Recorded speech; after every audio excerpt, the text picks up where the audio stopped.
નમસ્કાર વિદ્યાર્થી મિત્રો, આપણે ચોથા લેસનમાં ગ્રાહકોના અધિકાર અંગેના કાયદાની વાત કરી હતી, જેમાં ગ્રાહક સુરક્ષા અધિનિયમ 1986ની આપણે વાત કરી કે ભાઈ ગ્રાહકોને કેવા કેવા અધિકારો પ્રાપ્ત થયા છે, જેમાં આપણે ગ્રાહકોના અધિકારો અને ગ્રાહકોની ફરજો કઈ કઈ છે તેની વાત કરી હતી. આજે આપણે વાત કરવાના છે ગ્રાહક સુરક્ષાના ઉપાયો, કે ગ્રાહકોની સુરક્ષા માટે કેવા કેવા ઉપાયો કરવા જોઈએ. એના માટે સરકારે અત્યાર સુધી કઈ કઈ વ્યવસ્થાઓ કરી છે એ મુદ્દા ઉપર આજે આપણે ચર્ચા કરશું. હવે ગ્રાહક સુરક્ષા અંગે 4 પ્રકારે ઉપાયો હાથ ધરવામાં આવ્યા છે. એમાં જે નીચે મુજબ છે, એમાં પહેલો પ્રકાર આપણે સમજી છીએ કયો પ્રકાર છે. તો પહેલો છે ત્રિસ્તરીય અર્ધન્યાયી અદાલતો. ત્રિસ્તરીય એટલે કે 3 સ્તર ઉપર આપણે ન્યાય મેળવી શકી ગ્રાહક તરીકે, એના માટેની વ્યવસ્થા. તો ત્રિસ્તરીય એટલે જિલ્લા કક્ષાએ, રાજ્ય કક્ષાએ અને રાષ્ટ્રીય કક્ષાએ ગ્રાહક કઈ રીતે પોતે ન્યાય માંગી શકે અથવા મેળવી શકે એને કીધું છે ત્રિસ્તરીય. એટલે આપણી અદાલતની જે કાર્યવાહી છે એ 3 સ્તરમાં વહેંચાયેલી છે. તો રાષ્ટ્રીય ગ્રાહક સુરક્ષા ધારો 1986 એટલે કે ગ્રાહક સુરક્ષા અધિનિયમ જે 1986 બનાવ્યો છે એની વાત કરીએ છીએ. અન્વયે એટલે એ ઉપરાંત કેન્દ્રીય ગ્રાહક સુરક્ષા કાઉન્સિલ એટલે કે રાષ્ટ્રીય ઉપભોક્તા આયોગ, રાષ્ટ્રીય ગ્રાહક આયોગની રચના કરી છે 1986ની અંદર. અને તે જ રીતે રાજ્ય કક્ષાએ પણ રાજ્ય ઉપભોક્તા આયોગની રચના કરી છે. કેન્દ્ર કક્ષાએ રાષ્ટ્રીય ઉપભોક્તા આયોગ છે અને રાજ્યમાં રાજ્ય ઉપભોક્તા આયોગની રચના થઈ છે. આ કમિશનો હેઠળ ગ્રાહક સુરક્ષા કાયદા હેઠળના નિયમો ઘડ્યા છે કે ભાઈ ગ્રાહકો છે એના કેવા કેવા નિયમો છે એ લાગુ પડી શકે છે. રાષ્ટ્રીય ગ્રાહક તકરાર પંચ ત્રિસ્તરીય અદાલતોનું માળખું ઊભું કર્યું છે. રાષ્ટ્રીય તકરાર પંચ કે રાજ્યની અંદર કે રાષ્ટ્રમાં કોઈ પણ જગ્યાએ ગ્રાહકો છે એની જ્યાં તકરાર થયેલી હોય કે મુશ્કેલી થયેલી હોય તો એના માટેનું આખો પંચ છે તે રાષ્ટ્રીય સ્તરે કામ કરે છે. પછી ગ્રાહક ફોરમ કે કમિશનોની કાર્યવાહી માટેના ધારાધોરણો પણ ઘડ્યા છે. એટલે ભારતની અંદર જે ગ્રાહક ફોરમ એટલે ગ્રાહક કમિશનો અથવા તો ગ્રાહક અદાલત છે એમાં કઈ કઈ કાર્યવાહી થઈ શકે એ માટેના કાયદાઓ છે એ પણ ઘડ્યા છે. હવે આપણે પહેલી વાત કરશું જિલ્લા ફોરમ એટલે કે જિલ્લા મંચ અથવા તો જિલ્લા અદાલત છે એ ગ્રાહક સુરક્ષા તરીકે ગ્રાહકને કઈ રીતે સેવા આપે છે. એટલે કે જિલ્લા અદાલત છે એ ગ્રાહકને કઈ રીતે મદદરૂપ બને છે. તો પ્રત્યેક જિલ્લામાં મોટે ભાગે એક અદાલત છે જે સૌથી મહત્વપૂર્ણ અદાલત છે. દરેક જિલ્લાની અંદર એક અદાલત આવેલી હોય છે જે ગ્રાહક અદાલત પણ કહેવાય છે. જે ગ્રાહકોની ફરિયાદોનો અભ્યાસ કરીને ન્યાયિક નિકાલ કરે છે. જિલ્લા કક્ષાએ કોઈ પણ ગ્રાહક છે એ ફરિયાદ કરીને જાય તો તેનો નિકાલ લાવવા માટેનો પ્રયત્ન કરે છે અને ગ્રાહકને થયેલ નુકસાન બદલ વળતર છે તે અપાવે છે. દેશમાં અંદાજે હાલમાં 571 જિલ્લા ફોરમ કાર્યરત છે. એટલે કે જિલ્લા અદાલત આવેલી છે ગ્રાહક સુરક્ષા માટે 571. જો આ એક તમારા માટે ખાલી જગ્યા કે એક વિકલ્પ પણ છે. ભાઈ આખા દેશની અંદર કુલ અથવા તો ભારતમાં જિલ્લા કક્ષાએ કેટલી ગ્રાહક સુરક્ષાની અદાલતો છે? તો 571 અદાલત છે. હવે આ કોર્ટમાં તમે કઈ રીતે કેસ કરી શકો અથવા તમે દાવો કરી શકો? તો આ કોર્ટમાં અત્યારે 20 લાખ સુધીના વળતરના દાવા માટેની નિર્ધારિત ફી ભર્યેથી અરજી સ્વીકારવામાં આવે છે. કે ભાઈ 20 લાખ સુધીનો તમારો દાવો હોય, કોઈ પણ જગ્યાએ તમને નુકસાન થયું હોય તો પણ ક્યાં સુધી 20 લાખ સુધીની તમારી ફરિયાદ હોય તો એ માટે તમે અહીંયા ફરિયાદ કરી શકો છો, પણ એની નિર્ધારિત ફી તમારે ભરવી પડે છે. જિલ્લા ફોરમના નિર્ણયથી ઘણી વખત જિલ્લા અદાલતમાં તમે ગયા અને તમને એવું થયું કે ભાઈ મને યોગ્ય ન્યાય મળ્યો નથી, તો જિલ્લા ફોરમના નિર્ણયથી નારાજ થયેલ પક્ષકાર એટલે કે ગ્રાહક છે એ નિર્ણયની જાણ થયા એટલે કે એને જે નિર્ણય મળ્યો છે એને જાણ થયા પછી એને થયું ભાઈ મને યોગ્ય ન્યાય મળ્યો નથી, તો એ વ્યક્તિ 30 દિવસમાં રાજ્ય કમિશનમાં અપીલ દાખલ કરી શકે છે. ગ્રાહક છે એને જિલ્લા ફોરમ અદાલતે જિલ્લા ફોરમ છે અથવા તો જિલ્લા અદાલતે જે ન્યાય આપ્યો છે એને અયોગ્ય લાગતું હોય તો એને 30 દિવસમાં ફરીથી રાજ્ય કમિશનમાં એ ફરિયાદ દાખલ કરી શકે છે. જોકે તે પૂર્વે તેણે વળતરની દાવાની રકમની 50% કે 25,000 રૂપિયા જે ઓછું હોય તે નિયત શરતોએ ડિપોઝિટ જમા કરાવવાની હોય છે.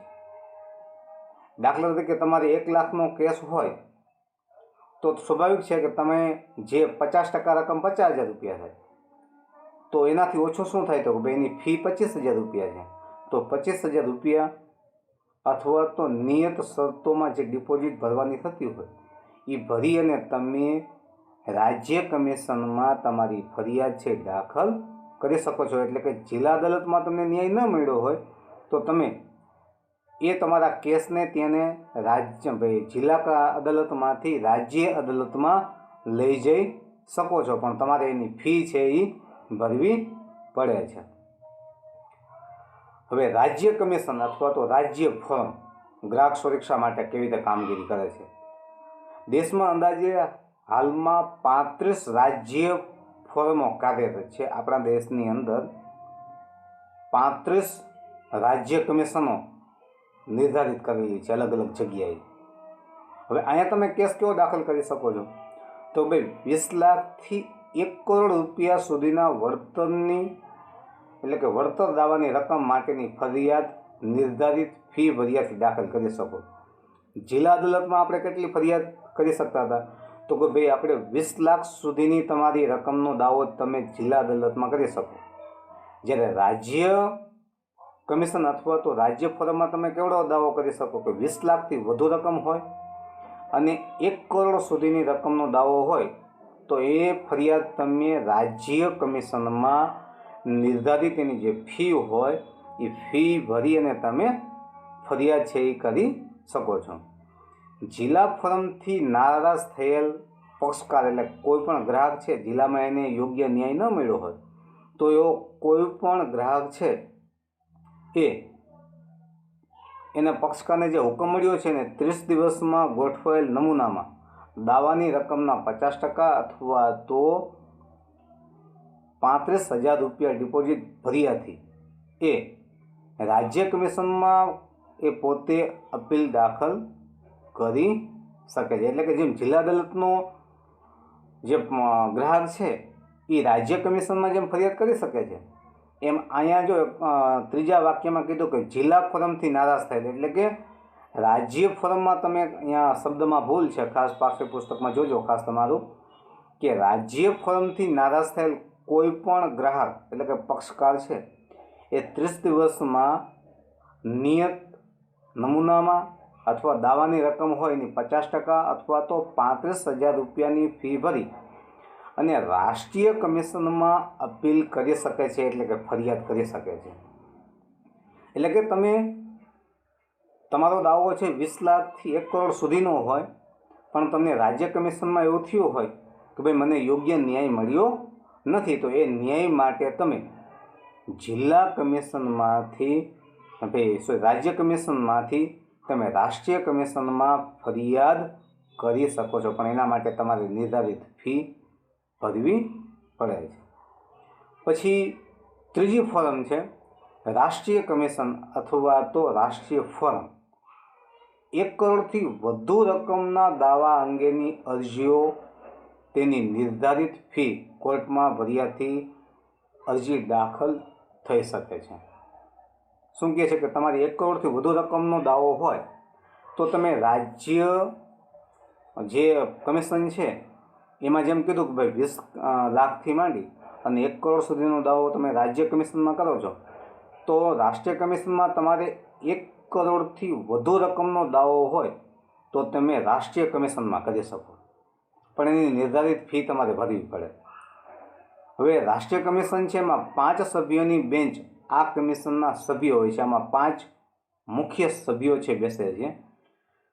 રાષ્ટ્રીય કમિશન અને રાષ્ટ્રીય કમિશનને શક્ય એટલો વહેલો એટલે કે અરજી દાખલ કર્યાથી 90 દિવસમાં અરજીનો નિકાલ કરવાનો હોય છે.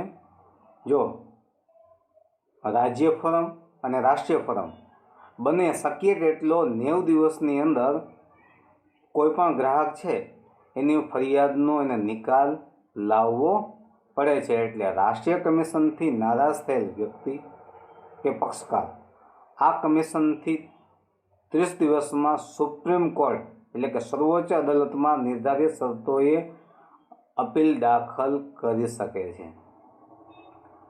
શું કહે છે કે રાષ્ટ્રીય કમિશન દ્વારા જો તમને યોગ્ય ન્યાય ન મળે એટલે કે 90 દિવસની મર્યાદામાં તમને કોઈ પણ અરજીનો નિકાલ છે એ આપવો પડે છે, પણ એમાં ગ્રાહકને એવું લાગે મને યોગ્ય ન્યાય મળ્યો નથી, તો એ ગ્રાહક છે એ 30 દિવસમાં તેને સુપ્રીમ કોર્ટમાં નિર્ધારિત શરતો અનુસાર અરજી દાખલ કરી શકે છે. જો કે અપીલ પૂર્વે પક્ષકારે વળતર દાવાની રકમના 50% એટલે કે તમે જ્યારે સુપ્રીમ કોર્ટમાં દાવો કરો છો તો તમારી રકમનો દાવો છે એ કેવો છે કે ભાઈ 1 કરોડથી વધુ છે, સાથે સાથે અથવા તો 50,000 બેમાંથી જે ઓછું હોય એ માટે તમારે ડિપોઝિટ પેટે એ કોર્ટમાં એટલે કે સુપ્રીમ કોર્ટમાં તમારે રકમ છે જમા કરાવવી ફરજિયાત છે. સુપ્રીમ કોર્ટ એટલે કે સર્વોચ્ચ અદાલતમાં તમારે રકમ જમા કરાવો પછી તમારો કેસ છે એ સુપ્રીમ કોર્ટ એટલે કે સર્વોચ્ચ અદાલતમાં તમે એ કેસને દાખલ કરી શકો છો. જો કોઈ વ્યક્તિ આ ત્રણેય અદાલતો પૈકી જે તે અદાલતે કરેલા હુકમનું પાલન ન કરે એટલે કે જિલ્લા અદાલત એટલે કે જિલ્લા ફોરમ, રાજ્ય ફોરમ કે રાષ્ટ્રીય ફોરમ એને જે કાંઈ નિર્ણય આપ્યો હોય અને એ નિર્ણયનો કોઈ વ્યક્તિ અનાદર કરે, એનું પાલન ન કરે તો એવી વ્યક્તિને સજા અથવા દંડ કે બંને થઈ શકે, સજા પણ થઈ શકે અને દંડ બંને શિક્ષાને પાત્ર બને છે. એટલે વ્યક્તિના દંડ પણ ભરવો પડે છે અને સાથે સાથે એને શિક્ષા છે એ પણ મળતી હોય છે. પછી આમાં સામાન્ય એવા ગ્રાહકો કે જેઓ આવી જિલ્લા અદાલત એટલે કે જિલ્લા ફોરમ, રાજ્ય ફોરમ કે રાષ્ટ્રીય ફોરમમાં જેને અનામત કેટેગરીમાં આવે છે એવા વ્યક્તિઓને પણ સરકાર દ્વારા ગ્રાહક સુરક્ષા માટેની સેવાઓ છે એ પ્રાપ્ત થાય છે. જેમ કે બીપીએલ હેઠળની વ્યક્તિ એટલે બીપીએલ યાદીમાં આવતી હોય તેવી વ્યક્તિ, પછી સિનિયર સિટીઝન એટલે કે જેની ઉંમર 65 વર્ષથી વધુ છે તેવો વ્યક્તિ, વિકલાંગ વ્યક્તિઓને કેટલીક શરતોએ આધીન ફી ભરવામાંથી મુક્તિ આપવામાં આવે છે. એટલે કે વિકલાંગ વ્યક્તિ હોય તો એને ફી ભરવાની હોતી નથી અને જિલ્લા મફત કાનૂની સેવા હેઠળ અથવા તો કાનૂની સહાય, માર્ગદર્શન અને વકીલની મફત સેવા પૂરી પાડવામાં આવે છે.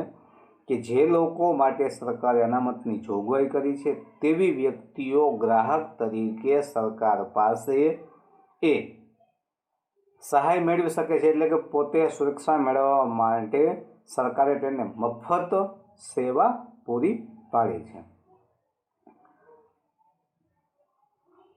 ત્યાર પછી આવશે બ,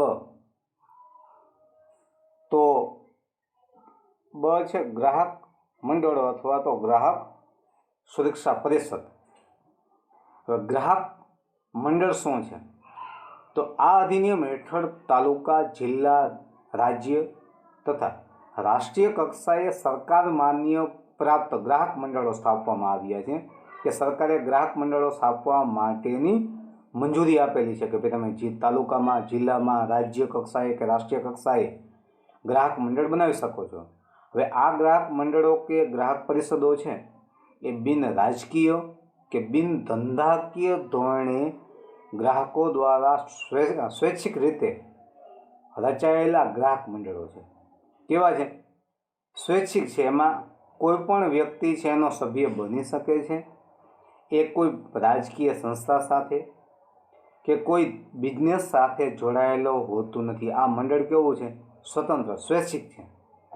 આ ગ્રાહક મંડળોનો મુખ્ય હેતુ શું છે? તો ગ્રાહકોના અધિકારોએ જાગૃતિ તથા ગ્રાહકોમાં પ્રોત્સાહન આપવા તથા તેના હકોની સુરક્ષા માટેની નીતિઓના ઘડતરમાં સરકારને મદદ કરવાનો છે. જેનો હેતુ શું સમાયેલો છે? કે ભાઈ ગ્રાહકો જે છે એને એક યા બીજા સ્વરૂપે ગ્રાહકોની જાગૃતિ આવે, ગ્રાહકો છે પ્રોત્સાહિત થાય અને સાથે સાથે ગ્રાહક સુરક્ષાના નીતિ નિયમો છે એ જે ઘડવામાં આવ્યા છે એ સરકાર દ્વારા ફોલો થાય, એને મદદરૂપ થાય. તેઓ ગ્રાહકોના અધિકાર તથા કાયદાની જોગવાઈથી વખતો વખત સમીક્ષા કરે છે. ગ્રાહક મંડળ કે સરકારે જે ગ્રાહકો માટે કાયદા બનાવ્યા છે એ કાયદા કેવા છે? યોગ્ય છે કે અયોગ્ય છે? તેની વખતો વખત સમીક્ષા કરે એટલે તપાસ કરે છે અને ધારાકીય જોગવાઈમાં સુધારા અંગે સરકારને સૂચન કરે છે. આવા કોઈ ધારાકીય જોગવાઈ હોય તો એ બાબત માટે તે સરકારને સૂચન પણ કરી શકે છે. આ ગ્રાહક મંડળો ગ્રાહક જાગૃતિ ઝુંબેશ રૂપે ગ્રાહક શિક્ષણ આપે છે. શું કહે છે કે ગ્રાહકોને જાગૃતિ લાવવા માટે ગ્રાહકોને વખતો વખત જુદી જુદી પ્રકારનું ગ્રાહકને લગતું શિક્ષણ પણ આપવામાં આવતું હોય છે. પછી તેમાં ગ્રાહકોના અધિકારો, ફરજો અને વિવિધ પ્રકારે થતા શોષણ અને તેમાંથી કેવી રીતે બચી શકાય તેની કાયદેસરની જોગવાઈ જેવા મુખ્ય વિષયો પર માર્ગદર્શન પૂરું પાડે છે. એટલે ગ્રાહક સુરક્ષા પરિષદ છે એ ગ્રાહકોને અલગ અલગ રીતે કઈ રીતે ફરિયાદ કરવી, ગ્રાહકો કઈ રીતે શોષણ થાય છે એમાંથી કઈ રીતે બચી શકાય, આ બધી બાબતનું માર્ગદર્શન વખતો વખત ગ્રાહક મંડળો દ્વારા આપવામાં આવે છે. પછી આ ગ્રાહક મંડળો છે કે સંગઠનો દ્વારા ગ્રાહક સુરક્ષા, ઇનસાઇટ, ધ કન્ઝ્યુમર, ગ્રાહક મંચ જેવા માસિક, દ્વિમાસિક મેગેઝિનો કે સામાયિકો પ્રકાશિત કરી ગ્રાહક જાગૃતિ ફેલાવવાનું કાર્ય કરી રહ્યા છે. ગ્રાહકો માટેના અલગ અલગ સામાયિકો વખતો વખત બહાર પડે છે અને દર મહિને ઇનસાઇટ કે ધ કન્ઝ્યુમર અથવા તો દ્વિમાસિક 2 મહિને કોઈ એકાદું પુસ્તક છે બહાર પડતું હોય છે. આવી રીતે વખતો વખત ગ્રાહક જાગૃતિ માટેના ગ્રાહક મંચ બનાવી અને ગ્રાહકોને જાગૃતિ આવે એના માટેના સાહિત્યો છે આપવામાં આવે છે અને ગ્રાહકોની ફરિયાદોનું નિવારણ લાવવામાં મદદરૂપ થાય છે. કારણ કે ગ્રાહકોને આમાં ખબર પડે છે કે ભાઈ ગ્રાહક કઈ કઈ રીતે તેનું શોષણ થઈ રહેલું હોય છે, તે બાબતથી તે વાકેફ થાય છે. પછી આવશે ક, જાહેર વિતરણ પ્રણાલી એટલે પીડીએસ જેને કહીએ છીએ આપણે, પલ્પ ડિસ્ટ્રીબ્યુટ સિસ્ટમ જેને કહીએ છીએ, કે જે આપણે અગાઉ પણ તમે સમજી ગયા કે જાહેર વિતરણ વ્યવસ્થા એટલે કે વાજબી ભાવની દુકાન. જાહેર વિતરણ પ્રણાલી મુજબ એટલે કે વાજબી ભાવની દુકાનો દ્વારા નિયમિતપણે સારી ગુણવત્તાવાળો માલ નિયત જથ્થામાં રાહત દરે અનાજ કે અન્ય વસ્તુઓ પૂરી પાડે છે. જે ગ્રાહકો છે એને નિયત જથ્થામાં અને રાહત દરે અનાજ કે અન્ય વસ્તુઓ છે એ સરકાર દ્વારા વાજબી ભાવે વસ્તુઓ મળતી હોય છે, જે થકી ગરીબ ગ્રાહકોને ખુલ્લા બજારમાં વધુ ભાવ લેવાના કે હલકી જાતના ગુણવત્તાવાળા માલસામાન કે ઓછી માત્રામાં મળતી ચીજવસ્તુ દ્વારા થતા શોષણથી બચાવે છે. યોગ્ય ભાવ હોય છે અહીંયા. સાથે સાથે વસ્તુઓ છે એ પણ સારી ક્વોલિટીમાં આપવામાં આવે છે અને ગરીબ ગ્રાહકો છે એને ઓછા ભાવે વસ્તુ મળવાને કારણે એને ક્યાંય વધુ કિંમત પણ ચૂકવવી પડતી નથી અને વેપારીની ભ્રષ્ટ રીત રસમો સામે જાહેર વિતરણ પ્રણાલી દ્વારા અંકુશ રહે છે, કારણ કે સામાન્ય જે ગ્રાહકો છે અથવા તો ગરીબ ગ્રાહકો છે તેઓ વેપારીઓ જે છે એની ભ્રષ્ટ જે નીતિઓ છે એનાથી બચી શકે છે. એટલે કે જાહેર વિતરણ જે પ્રણાલી જે બનાવવામાં આવી છે એ ગ્રાહકો માટે ખૂબ જ ફાયદારૂપ સાબિત થયેલી છે. પછી આવશે ચોથું, આપણે અહીંયા પ્રકારનું સમજી છીએ ગ્રાહક સુરક્ષા અંગેના ઉપાયમાં કે તોલમાપ અને ચીજવસ્તુઓની શુદ્ધતાને પ્રમાણિત કરતું તંત્ર. જો તોલમાપ અને ચીજવસ્તુની શુદ્ધતાને પ્રમાણિત કરવા માટે આખું તંત્ર છે બનાવે, આખું માળખું બનાવ્યું છે કે વસ્તુ કઈ રીતેનું વજન કે કિંમત નક્કી કરવી, એમાં કઈ કઈ વસ્તુઓ છે એ ઉપયોગ થયેલો છે, એ બાબતની બધી ચકાસણી છે એના માટે અલગ અલગ આખું તંત્ર છે એ કામગીરી કરી રહ્યું છે. ગ્રાહકોના સ્વાસ્થ્ય અને સલામતીના રક્ષણ અર્થે સરકારે કેટલીક કાયદાધીન સંસ્થાઓની સ્થાપના કરી છે કે ગ્રાહકોનું સ્વાસ્થ્ય અને ગ્રાહકોનું રક્ષણ થાય એના માટે સરકારે અલગ અલગ સંસ્થાઓ છે બનાવી છે, જે ઉત્પાદકો દ્વારા તૈયાર થયેલ માલ સામાન, વસ્તુની ગુણવત્તા અને શુદ્ધતાની ચકાસણી કરીને પ્રમાણિત કરવાનું કાર્ય કરે છે.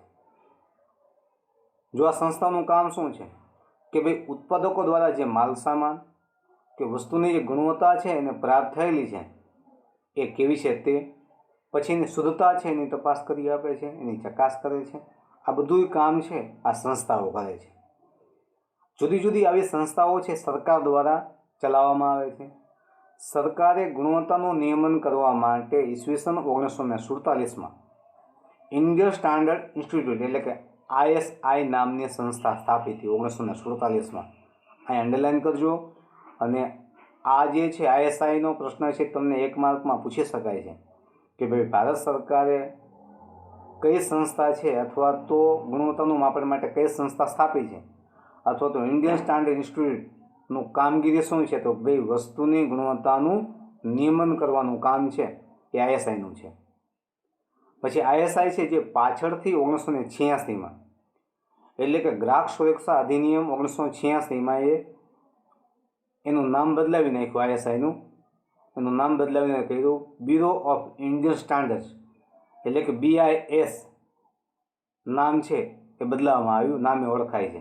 ISI છે હવે શું ઓળખાય છે, એનું નામ BIS થઈ ગયું છે. એનું પૂરું નામ છે BIS, એનું બ્યુરો ઓફ ઇન્ડિયન સ્ટાન્ડર્ડ, જે યોગ્ય ગુણવત્તા ધરાવતા વિવિધ ઉત્પાદકોને ISI માર્કો ઉત્પાદકીય ઉપકરણો પર વાપરવાની છૂટ આપે છે. જો BSIનો માર્કો ક્યાંય નથી લગાવવામાં આવતો. કોઈ પણ તમે ચીજ વસ્તુ લો, ઇલેક્ટ્રોનિક વસ્તુ હોય, સિમેન્ટ હોય, કાપડ હોય અથવા દવાઓ હોય, તો એના ઉપર ISIનો માર્કો છે એ લગાવવામાં આવે છે. અને એ માર્કો લગાવવાની છૂટ કોણ આપે છે, તો બ્યુરો ઓફ ઇન્ડિયન સ્ટાન્ડર્ડ એટલે કે BIS છે એ માર્કો વાપરવા માટેની છૂટ આપે છે. પછી આવશે ખેતી પર આધારિત વસ્તુઓ અથવા વન પેદાશ, બાગાયતી ચીજવસ્તુઓ, પશુ પેદાશોની ગુણવત્તાના માનક એટલે પશુ પેદાશો એટલે કે જે વસ્તુઓ ખેતી સાથે સંકળાયેલી હોય તેવી વસ્તુઓના ઉત્પાદન કે માપન માટે એગ માર્ક લગાવવાનો કાયદો ખેતીવાડી ઉત્પન્ન બજાર કાયદો 1937નો હતો કે ખેતીવાડીમાંથી કોઈ પણ ચીજ વસ્તુનું ઉત્પાદન થયેલું હોય તો તેના ઉપર એગ માર્કનો માર્કો છે તે લગાવવામાં આવે છે. ભારત સરકારના ડિપાર્ટમેન્ટ ઓફ માર્કેટિંગ ઇન્ટેલિજન્સ સંસ્થા એટલે કે DMI દ્વારા એગ માર્ક વાપરવાનો પરવાનો આપવામાં આવે છે. જો આ સંસ્થા છે ડિપાર્ટમેન્ટ ઓફ માર્કેટિંગ ઇન્ટેલિજન્સ સંસ્થા, તેનું ટૂંકું નામ છે DMI, કે જે એગ માર્કો છે એ ખેતીવાડીના પાકમાંથી ઉત્પન્ન થયેલી હોય તેવી ચીજ વસ્તુઓ ઉપર એગ માર્ક છે લગાવવામાં આવે છે. એનો માર્કો જે તમને બાજુમાં એનો સિમ્બોલ આપેલો છે, એગ માર્કનો આ લોગો છે. જો ગ્રાહકને માર્કા સંબંધી શંકા જાગે તો તે BISના નજીકના પ્રાદેશિક કાર્યાલયમાં ફરિયાદ કરી શકે છે. એને એમ લાગે કે ભાઈ આ જે માર્કો લગાવવામાં આવ્યો છે એ ખોટો છે, તો તો નજીકના કોઈપણ BISનું જે સેન્ટર હોય ત્યાં જઈ અને તમે એની ફરિયાદ કરી શકો છો. પછી આ ઉપરાંત સોનાના દાગીનાની ખરીદી વખતે પણ BIS માર્કાની સાથે સોનાની શુદ્ધતાનો નંબર આપી. દાખલા તરીકે 916 એટલે કે 22 કેરેટની કોઈ પણ સોનાની ચીજવસ્તુ હોય તો એના ઉપર 22 કેરેટ લખવામાં નથી આવતું હાલમાં, હવે લખાય છે 916. અને સોનાની શુદ્ધતાનું એ પ્રમાણ દર્શાવતો માર્કા સાથે હોલમાર્ક કેન્દ્રવાળો હોય છે કે ભાઈ ત્રિકોણાકારનો માર્કો હોય છે અને વચ્ચેના ભાગમાં એમાં એક નાનું એવું ટપકું કરેલું હોય છે. પછી એમાં જેનો મતલબ શું છે, તો જે તે વર્ષમાં હોલમાર્કિંગ કર્યું હોય તે વર્ષનું ચિહ્ન. દાખલા તરીકે જે એટલે દાખલા તરીકે 2008ની અંદર તમે કોઈ સોનું ખરીદ્યું હોય તો જેની જગ્યાએ શું આવશે, 2008નું આ હોલમાર્ક આવ્યું છે. અહીંયા કોઈ પણ વર્ષનું નામ છે એ લખવામાં આવે છે. એટલે જ્વેલરી છે, ઝવેરી દ્વારા બનાવનાર અથવા તો વિક્રેતાનો લોગો શુદ્ધતા અને ગુણવત્તાની ગેરંટી આપે છે. હોલમાર્ક એની સાથે સાથે હોલમાર્કનું જે એનો નમૂનો આપ્યો છે તે, પછી એની શુદ્ધતા માટેનું જે માપન આપ્યું છે 916 એટલે 22 કેરેટ, સાથે સાથે કયા વર્ષમાં તમે સોનું ખરીદ્યું છે એના માટેનું તમને નિશાની આપી છે જે. તો એ ઝવેરીએ બનાવનાર અને વિક્રેતા છે એનો લોગો શુદ્ધતા અને ગુણવત્તાની ગેરંટી આપે છે કે ભાઈ કોઈ પણ જગ્યાએથી તમે સોનું ખરીદો છો તો તેના ઉપર હોલમાર્કનો માર્કો છે લગાવવામાં આવતો હોય છે. એટલે કે સોનાના દાગીના ખરીદી વખતે કઈ બાબતના નિશાનીઓ છે, હોલમાર્ક છે, લોગાઓ છે જોવા જોઈએ, એની આ નિશાનીઓ છે. પછી FPO એટલે કે ફ્રૂટ પ્રોડક્ટ ઓર્ડર. FPOનો માર્કો છે કોઈ પણ ફ્રૂટમાંથી વસ્તુ બનાવવામાં આવી હોય, જેમ કે જામ, ફ્રૂટ, જ્યુસ, કન કે ટીનમાં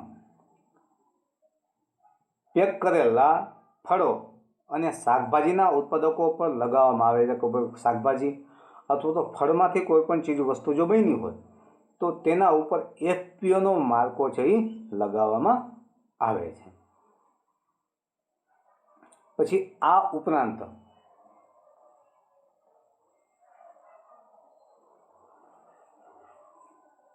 ISI. તો ISIનો માર્કો છે એ ટેક્સટાઇલ એટલે કે કાપડ ઉત્પાદન ઉપર, તમે કોઈ પણ કાપડ લ્યો તો તેના ઉપર ISIનો માર્કો હોય છે.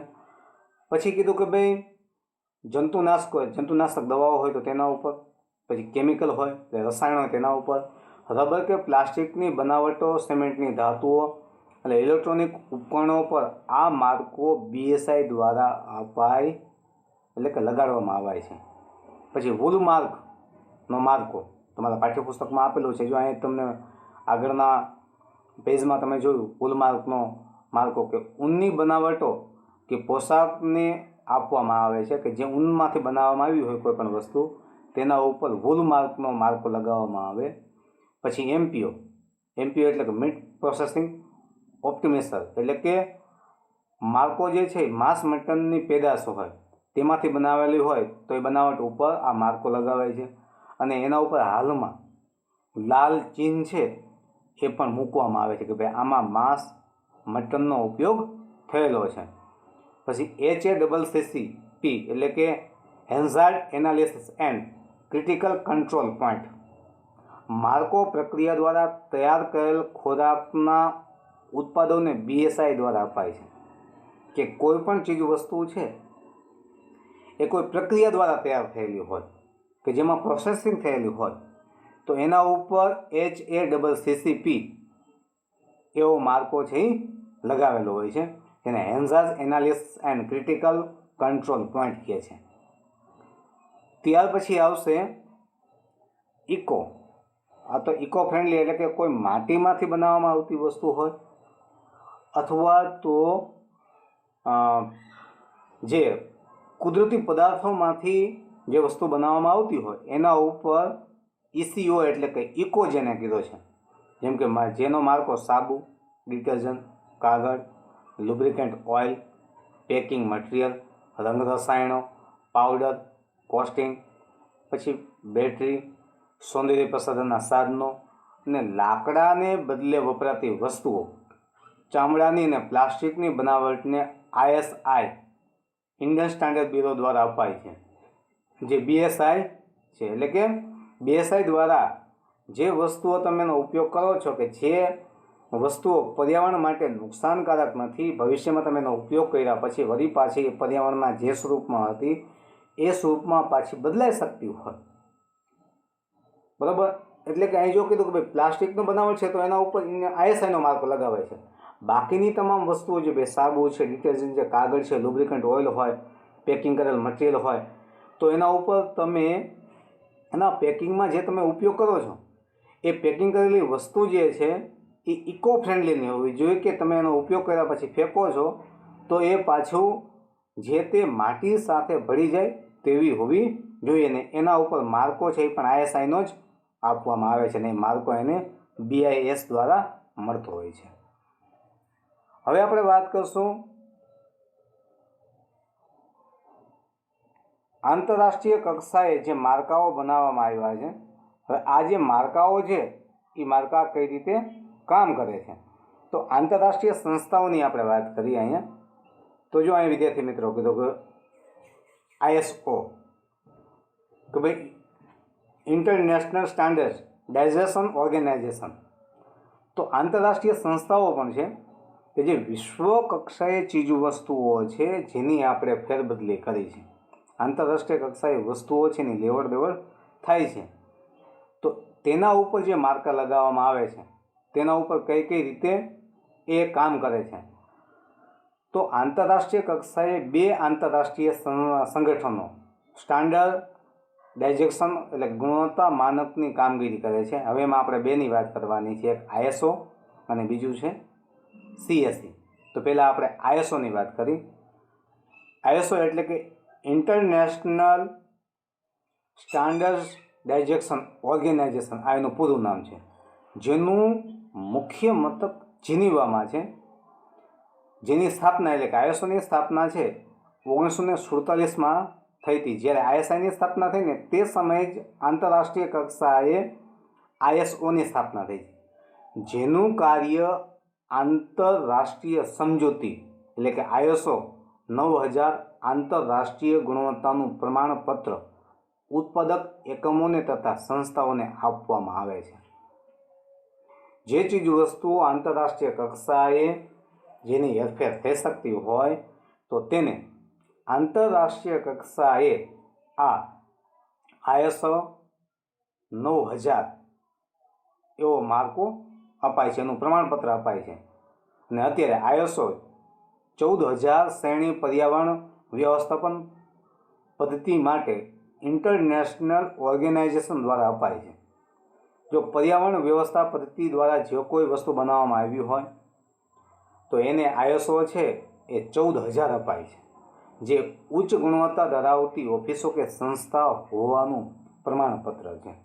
જેની પાસે ISOનો માર્કો હોય તો એ શું બતાવે છે કે આ સંસ્થા છે તે જે કોઈ પણ પ્રોડક્ટ બનાવે છે એ ખૂબ જ ઉપયોગી છે અને સાથે સાથે આંતરરાષ્ટ્રીય કક્ષાએ તેનું માપન યોગ્ય છે. એ એનું શુદ્ધતા છે, એનું પ્રમાણિકતા છે એ બતાવે છે. પછી આંતરરાષ્ટ્રીય કક્ષાએ બીજી સંસ્થા છે CSE, cortex element real commission, CSE ટૂંકું નામ છે, કોર્ટેક્સ એલિમેન્ટ રિયસ કમિશન. ખોરાકને લગતું આંતરરાષ્ટ્રીય કમિશન છે. ખોરાકને લગતી કોઈ પણ ચીજ વસ્તુ આપણે આંતરરાષ્ટ્રીય કક્ષાએ જ્યારે એનું વેચાણ કરીએ, કેમ કે ઘણી બધી પ્રોડક્ટો એવી છે કે જે વિદેશમાંથી એની હેરફેર થતી હોય, જે ખાદ્ય પદાર્થો હોય, તો એ ખાદ્ય પદાર્થો ઉપર CSE છે એના ઉપરનો માર્કો છે એ લગાવવામાં આવે છે. તેમાં આંતરરાષ્ટ્રીય ખાદ્ય પદાર્થને પ્રમાણિત કરવાનું કાર્ય કરે છે CSE, કે આંતરરાષ્ટ્રીય કક્ષાએ ચીજ વસ્તુ છે એનું વેચાણ થઈ શકે એમ છે. આ કમિશનની સ્થાપના 1963માં ખાદ્ય તથા ખેતીય સંગઠન એટલે કે FAO શું કહે છે, ફૂડ એન્ડ એગ્રીકલ્ચર ઓર્ગેનાઇઝેશન સંસ્થા દ્વારા આ કમિશન છે 1963માં સ્થાપવામાં આવ્યું. વિશ્વ આરોગ્ય સંસ્થા WHO દ્વારા કરવામાં આવી છે આ સંસ્થાની સ્થાપના. તેનું મુખ્ય મથક ઇટાલીની રાજધાની રોમમાં છે. જો ISOનું વડું મથક ક્યાં છે? જીનીવામાં છે, એ પણ ઇટાલીમાં જ છે. અને ફાઓ અને વો આ બંનેનું વડું મથક છે એ પણ ઇટાલીમાં છે, પણ એ છે રોમ શહેર છે ઇટાલીનું, ત્યાં છે. દૂધની બનાવટો, માંસ, માછલી અને ખાદ્ય પદાર્થોના ઉત્પાદનોને પ્રમાણિત કરવાનું અને આંતરરાષ્ટ્રીય સ્તરે વેપાર નીતિ ઘડવાનું કાર્ય આ સંસ્થા કરે છે. શું કે છે? આંતરરાષ્ટ્રીય કક્ષાએ જ્યારે તમે કોઈ પણ ચીજ વસ્તુઓ છે એની લેવડ દેવડ કરો છો ત્યારે આ સંસ્થા છે એ કામગીરી કરી રહી છે કે ભાઈ દૂધની બનાવટો, માંસ હોય, માછલી, ખાદ્ય પદાર્થમાં ઉત્પાદિત પદાર્થોના ઉત્પાદનને પ્રમાણિત કરવાનું અને આંતરરાષ્ટ્રીય સ્તરે વેપાર નીતિ ઘડવા માટેનું કાર્ય આ સંસ્થા કરે છે. ભારતમાં ISO સાથે સંપર્કની કામગીરી ભારતીય સંસ્થા BIS કરે છે. ભારતની અંદર આ કામગીરી છે એ ISO સાથે મળી અને BSI દ્વારા થાય છે. જ્યારે CSE સાથે એટલે કે CAC સાથે સંપર્કમાં રહી કાર્ય ભારતની director general of health service કરે છે. CSE સાથે રહી ભારતમાં આ સંસ્થા માટેનું કામગીરી છે director general of health service નામની સંસ્થા છે એ સાથે મળીને આ કામગીરી કરી રહેલી છે. હવે વિદ્યાર્થી મિત્રો, અહીંયા તમે એક ગ્રાહક તરીકે ફરિયાદ કોણ કરી શકે છે અને ફરિયાદ તમે કેવી રીતે કરી શકો અથવા ક્યાં કરી શકો છો એની વાત આપણે કરવાની છે. તો ફરિયાદ કોણ કરી શકે અથવા ક્યાં કરી શકે? તો પેલું ગ્રાહક પોતે કરી શકે છે, અને બીજું કીધું કે કેન્દ્ર, રાજ્ય સરકાર અથવા તો કેન્દ્ર શાસિત પ્રદેશોની સરકાર, અને ત્રીજું ગ્રાહક મંડળ કે જે કંપની કાયદા કે અન્ય પ્રવર્તમાન કાયદા હેઠળ નોંધાયેલ હોય તે પણ ફરિયાદ કરી શકે.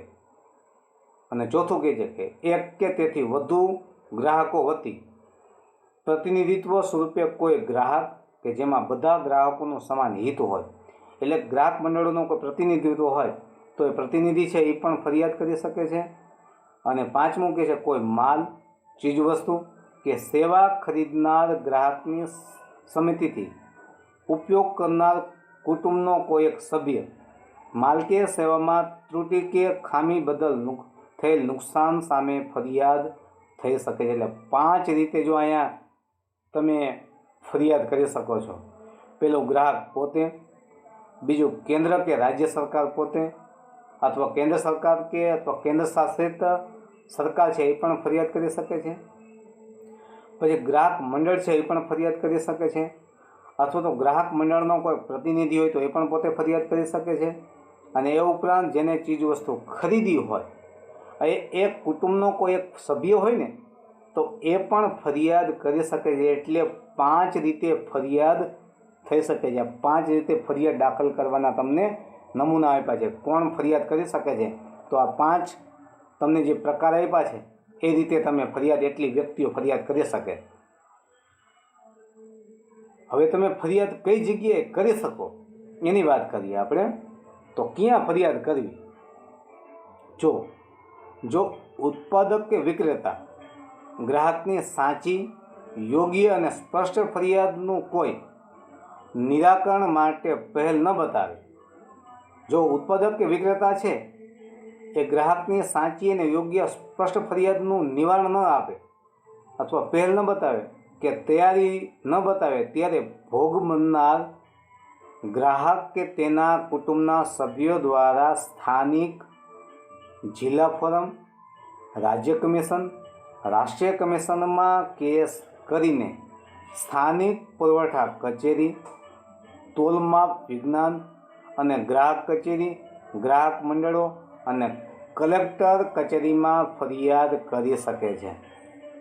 જો ઉત્પાદક કે વિક્રેતા છે સાચી માહિતી આપતો ન હોય તો ફરિયાદના નિવારણ માટે પોતે કોઈપણ ગ્રાહક વતી ગ્રાહક પોતે અથવા ગ્રાહકનો કોઈ કુટુંબનો એક સભ્ય જિલ્લા ફોરમ, રાજ્ય ફોરમ કે રાષ્ટ્રીય ફોરમમાં અથવા સ્થાનિક પુરવઠાની કચેરીની અંદર અથવા તોલમાપની કચેરી હોય તો તે જગ્યાએ અથવા તો જિલ્લા કલેક્ટરમાં પણ તમે ફરિયાદ કરી શકો છો. જ્યારે માલકીય સેવામાં ત્રુટિ કે ખામી જણાય ત્યારે અથવા તો કરાર હેઠળ કે કાયદા હેઠળ જેનું પાલન કરવું જરૂરી હોય તે કાર્ય કરવાની રીતમાં રહેલી અપૂર્ણતા કે ખામીને સેવામાં ઉણપ ગણાય.